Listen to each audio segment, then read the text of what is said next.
नमस्कार, मैं हूं अंकुर और आप देख रहे हैं सत्य हिंदी का न्यूज बुलेटिन। एक नजर अब तक की सुर्खियों पर। पिछले 10 सालों से मनी लॉन्ड्रिंग के मामलों में नेता और बाकी कई लोग जेल में बंद हुए। ईडी अभी तक पीएमएलए में जिसको गिरफ्तार करती थी उसको जमानत मिलना असंभव था, क्योंकि मोदी सरकार ने उसमें संशोधन करके जमानत को लगभग असंभव बना दिया था। लेकिन अब 10 साल बाद कई विपक्षी नेताओं के द्वारा ये झेले जाने के बाद सुप्रीम कोर्ट ने एक फैसला दिया है। कोर्ट ने कहा है कि पीएमएलए यानी मनी लॉन्ड्रिंग पर रोकथाम वाले कानून के मामले में जमानत देना नियम है, जबकि ऐसे मामलों में जेल भेजना अपवाद है। बुधवार को प्रेम प्रकाश को जमानत देते हुए सुप्रीम कोर्ट ने यह टिप्पणी की। प्रेम प्रकाश पर आरोप है कि मनी लॉन्ड्रिंग मामले में वो झारखंड के मुख्यमंत्री हेमंत सोरेन के सहयोगी हैं। बता दें, एक दिन पहले ही सुप्रीम कोर्ट ने भारत राष्ट्र समिति यानी बीआरएस की नेता के कविता को भी जमानत दी है। के कविता को दिल्ली सरकार की शराब नीति से जुड़े कथित घोटाले में गिरफ्तार किया गया था। उन पर भी पीएमएलए के तहत मामला दर्ज किया गया था, जबकि इसी महीने दिल्ली के पूर्व उप मुख्यमंत्री मनीष सिसोदिया को भी जमानत मिली है। जस्टिस विश्वनाथन ने फैसला सुनाते हुए कहा, पीएमएलए केस में भी बेल एक नियम है और जेल अपवाद है। हालांकि लोगों का कहना है कि सुप्रीम कोर्ट कई सालों लेट हो गया है, लेकिन अब देखते हैं कि क्या बदलाव आने वाला है या वैसा ही चलता रहेगा जैसा चल रहा था। केंद्रीय कृषि मंत्री और झारखंड के बीजेपी चुनाव प्रभारी शिवराज सिंह चौहान ने झारखंड मुक्ति मोर्चा में चंपाई सोरेन की कथित अनदेखी के लिए मुख्यमंत्री हेमंत सोरेन को घेरा है। उन्होंने कहा है कि चंपाई सोरेन झारखंड मुक्ति मोर्चा के वरिष्ठ नेता हैं, लेकिन हेमंत सोरेन ने उन्हें अचानक मुख्यमंत्री पद से हटा दिया। वो चंपाई सोरेन की जासूसी भी करवा रहे हैं। एक डरा हुआ मुख्यमंत्री और क्या भी कर सकता है। उन्होंने कहा कि चंपाई सोरेन झारखंड मुक्ति मोर्चा के वरिष्ठतम नेता हैं, वो झामुमो के संस्थापक सदस्य भी हैं, लेकिन मुख्यमंत्री हेमंत सोरेन जी उन्हें अपमानित करने में कोई कसर नहीं छोड़ रहे हैं। अपनी ही पार्टी के इतने बड़े नेता को साजिश के तहत मुख्यमंत्री पद से हटाना और सत्ता के लालच में झटपट स्वयं सीएम की कुर्सी पर बैठ जाना, ये आदिवासी समुदाय के एक बड़े नेता का घोर अपमान है और पूरे आदिवासी समाज के साथ दुर्भाग्यपूर्ण व्यवहार है। कोलकाता में आरजीकर मेडिकल कॉलेज की ट्रेनी डॉक्टर के साथ रेप और मर्डर के खिलाफ विरोध प्रदर्शनों के बीच पश्चिम बंगाल की मुख्यमंत्री ममता बनर्जी ने कहा है कि उनकी सरकार बलात्कारियों को मौत की सजा दिलाने के लिए बिल लेकर आएगी। उन्होंने कहा कि अगले सप्ताह हम विधानसभा का सत्र बुलाएंगे और बलात्कारियों की मौत की सजा सुनिश्चित करने के लिए 10 दिन के भीतर बिल पारित कर देंगे। इसके बाद हम इस बिल को गवर्नर को भेज देंगे। अगर उन्होंने बिल को मंजूरी नहीं दी तो हम राजभवन के बाहर धरना देंगे। इस बिल को पारित कराना ही होगा और इस बार वो अपनी जिम्मेदारी से मुकर नहीं सकेंगे। बता दें, कोलकाता में ट्रेनी डॉक्टर के रेप और हत्या मामले में लोगों का प्रदर्शन अभी भी जारी है। कोलकाता रेप और मर्डर के विरोध में मंगलवार को नबार्न अभियान के दौरान हिंसा को लेकर बीजेपी के 12 घंटे के बंद के विरोध में टीएमसी कार्यकर्ता भी सड़क पर उतर आए। उत्तर 24 परगना जिले में टीएमसी कार्यकर्ताओं को प्रदर्शन के कारण बंगांव सियालदह के बीच ट्रेन सेवाएं बाधित हुई। उधर बंद के दौरान कई जगह बीजेपी कार्यकर्ताओं ने सड़क पर जाम लगाया और राज्य परिवहन निगम की बसें रोकी। कुछ जगहों पर पुलिस ने बल प्रयोग किया। इस दौरान बसों के चालक हेलमेट पहने काम करते हुए दिखाई दिए। पश्चिम बंगाल में विधानसभा को बुलाए गए बीजेपी के बंद के दौरान हिंसा में 2 लोग घायल हुए हैं। उत्तरी 24 परगना के भाटपाड़ा में बीजेपी नेता प्रियांगु पांडे की कार पर हमले और गोलीबारी में 2 लोग घायल हुए। बीजेपी नेता अर्जुन सिंह ने आरोप लगाया कि प्रियांगु पांडे की कार पर आज हमला हुआ है और गोली चलाई गई है। ड्राइवर को गोली मारी गई है और 7 राउंड की फायरिंग की गई। ये सब एसीपी की मौजूदगी में हुआ है। 2 घायल हुए हैं, जिसमें एक की हालत गंभीर है। उन्होंने इस हमले के लिए टीएमसी को जिम्मेदार बताया और कहा कि प्रियांगु पांडे की हत्या की योजना बनाई गई थी। बंगाल में डॉक्टर के साथ जो हुआ वो हैवानियत थी, इससे क्रूर कुछ हो नहीं सकता। हालांकि बंगाल की घटना के बाद देश में ऐसे कई मामले आ चुके हैं। नर्स के साथ हैवानियत के मामले आ चुके हैं। बिहार से भी दरिंदगी और हैवानियत के मामले आए हैं। उत्तराखंड से भी आए हैं, लेकिन मुद्दा बंगाल का बना हुआ है। राष्ट्रपति भी किसी भी केस में नहीं बोली हैं, लेकिन अब बोली हैं, वो भी बंगाल के केस में। राष्ट्रपति द्रौपदी मुर्मू ने कहा है, उन्होंने कहा है कि वो इस घटना से निराश और डरी हुई हैं। राष्ट्रपति ने कहा कि बेटियों के खिलाफ इस तरह के अपराध मंजूर नहीं है। राष्ट्रपति द्रौपदी मुर्मू ने कहा कि अब बस बहुत हो गया। कोई भी सभ्य समाज अपनी बेटियों और बहनों पर इस तरह के अत्याचारों की अनुमति नहीं दे सकता है। राष्ट्रपति मुर्मू के बयान पर टीएमसी नेता कुणाल घोष ने कहा कि राष्ट्रपति को आरजीकर के बारे में बोलते हुए सुना, मैं उनका सम्मान करता हूं।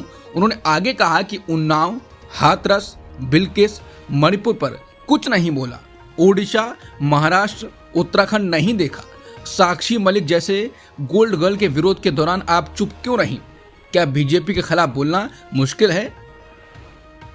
उत्तर प्रदेश की योगी सरकार अब डिजिटल मीडिया को कंट्रोल करने पर उतर आई है। योगी अब पीएम मोदी की तरह वो नहीं कहना चाहते जो पीएम मोदी ने पहले कहा था कि वो मीडिया को मैनेज नहीं कर पाए।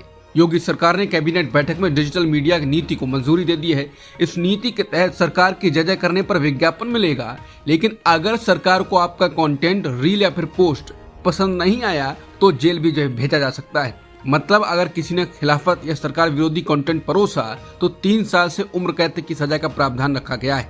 अब ये आपको सोचना है कि जेल जाना है या पैसे लेना है। सरकार तो खुलकर सामने आई है।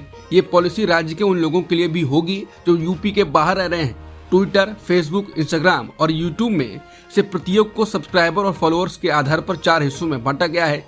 इन सोशल मीडिया प्लेटफॉर्म पर प्रचार प्रसार करने वालों के लिए भुगतान की राशि क्रमशः 5 लाख, 4 लाख, 3 लाख और 2 लाख रुपए प्रति महीने रखी गई है। वहीं यूट्यूब पर वीडियो, शॉर्ट्स और पॉडकास्ट के जरिए प्रचार प्रसार करने वालों को क्रमशः 8 लाख, 7 लाख, 6 लाख और 4 लाख प्रति महीने के हिसाब से दिया जाएगा।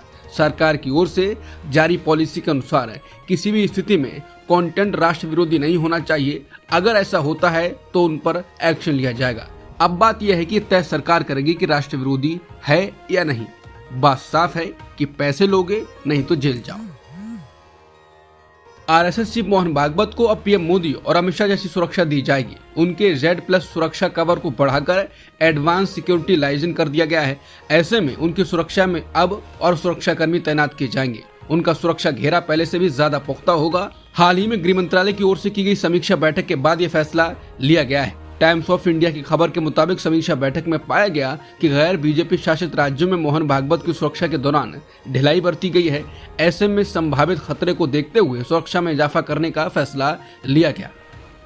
बीजेपी ने जम्मू कश्मीर विधानसभा चुनावों के लिए 2 दिन पहले वापस ली गई अपनी उसी लिस्ट को फिर से जारी कर दिया है। बस एक नाम में बदलाव किया है। इसमें 3 पूर्व मंत्रियों को जगह दी गई है और दूसरे दलों से आए कई लोगों को उम्मीदवार बनाया गया है, जबकि निर्मल सिंह जैसे बड़े नामों को जगह नहीं मिली है। बता दें कि सोमवार को बीजेपी ने उम्मीदवारों की पहली सूची को रद्द कर दिया था, क्योंकि पार्टी के पुराने नेताओं को किनारे लगाए जाने से कार्यकर्ताओं में गुस्सा था और वो विरोध प्रदर्शन पर उतर आए थे।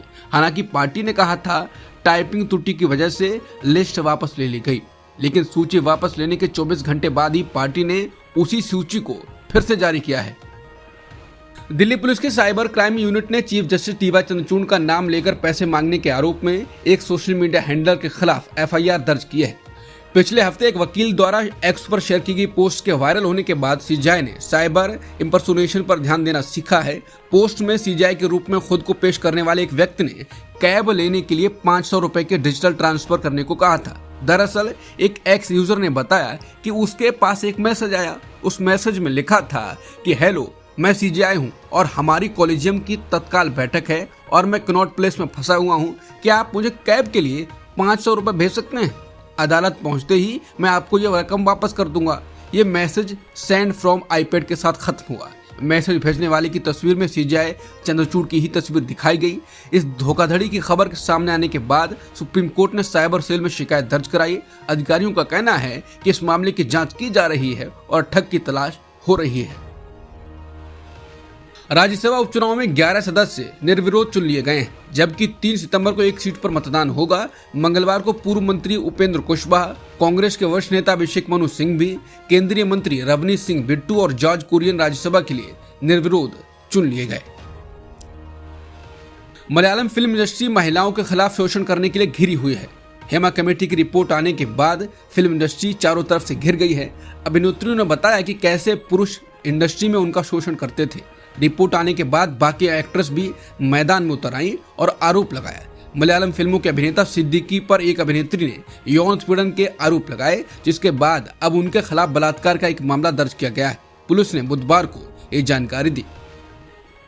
यूक्रेनी आर्मी चीफ ने रूस के कुर्स्क क्षेत्र में ऑपरेशन पर बड़ा खुलासा किया।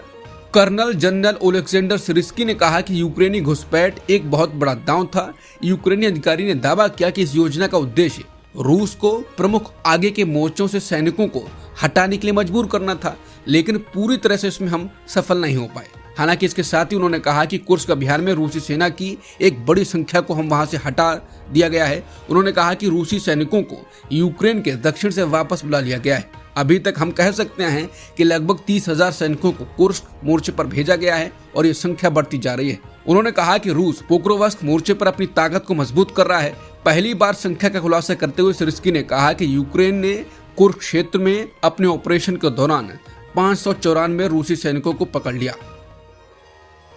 कब्जे वाले वेस्ट बैंक में इजरायली सेना के द्वारा एक बड़े सैन्य अभियान में कम से कम 11 फलस्तीनी मारे गए। फिलिस्तीन के स्वास्थ्य मंत्रालय ने कहा कि अल-फार रेफ्यूजी कैंप पर हुए हवाई हमले में 5 लोग मारे गए और जेनिन में ड्रोन हमले के अलावा हथियारबंद संघर्ष में 6 लोग मारे गए। अमेरिका न्याय विभाग के विशेष वकील जैक स्मिथ ने 2020 के अमेरिकी राष्ट्रपति चुनाव में दखल की कथित कोशिश के लिए पूर्व राष्ट्रपति डोनाल्ड ट्रंप के खिलाफ फिर से अभियोग चलाए जाने की अपील दायर की है। इस अपील में उनके ऊपर पिछले आपराधिक मामलों को वैसे ही रखा गया है, लेकिन पूर्व राष्ट्रपति कार्यालय के कुछ कामों को लेकर इम्यूनिटी होने के सुप्रीम कोर्ट की टिप्पणी के बाद ट्रंप के खिलाफ आरोपों को कम किया गया है। अब तक की सुर्खियों में इतना ही। बाकी खबरों के लिए बने रहिए सत्यहिंदी.com के साथ।